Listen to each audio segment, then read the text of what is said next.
J'avance sur cette scène comme on avance dans un pays qui hésite. Un pays qui regarde ses ombres sans jamais oser les nommer.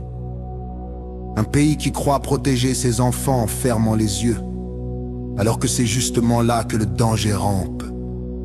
Je parle doucement, mais je parle vrai, car rien n'est plus fragile qu'un enfant, et rien n'est plus solide qu'une société qui ose le protéger avant le drame.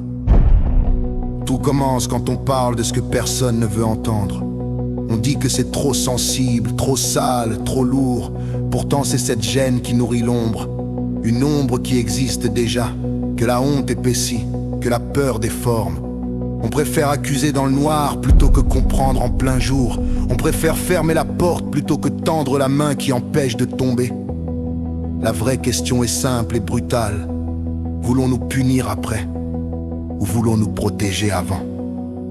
Je vois la société comme un village figé dans un vieux jeu.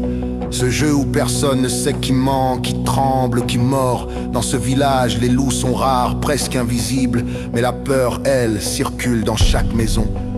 La majorité se déchire, se retourne contre elle-même, se trompe d'ennemis. C'est exactement ce qui nous arrive. La panique ne protège personne. La lucidité, oui. Alors je parle d'un autre chemin. Un chemin où les actes restent des crimes, où la loi reste ferme, où l'enfant reste sacré. Mais où l'adulte en lutte contre ses propres démons peut demander de l'aide avant de devenir un bourreau. Un chemin où l'on ouvre des portes de soins, des lieux de parole, des accès discrets et encadrés. Un chemin où l'on retire la honte qui empêche de consulter. Un chemin où l'on coupe le mal à la racine au lieu d'attendre qu'il pousse. Je ne demande pas la clémence, je demande l'efficacité. Je ne demande pas la pitié, je demande la protection. Je ne demande pas d'aimer ceux qui inquiètent. Je demande de réduire le nombre de ceux qui feront du mal. La maturité politique, c'est cela. Regarder la réalité avec calme et bâtir un rempart qui tient debout. Quand j'entends promettre plus de prison et plus de peur, je me demande combien d'enfants seront réellement protégés. Quand j'entends promettre plus de cris et plus de honte, je me demande combien de personnes en détresse n'oseront plus jamais demander de l'aide. Quand j'entends parler de morale sans parler de prévention, je sais que le discours est vide, car sans prévention, on ne protège personne. On punit juste plus tard. Alors je le dis devant vous. Je voterai le jour où un candidat aura le courage de dire ceci.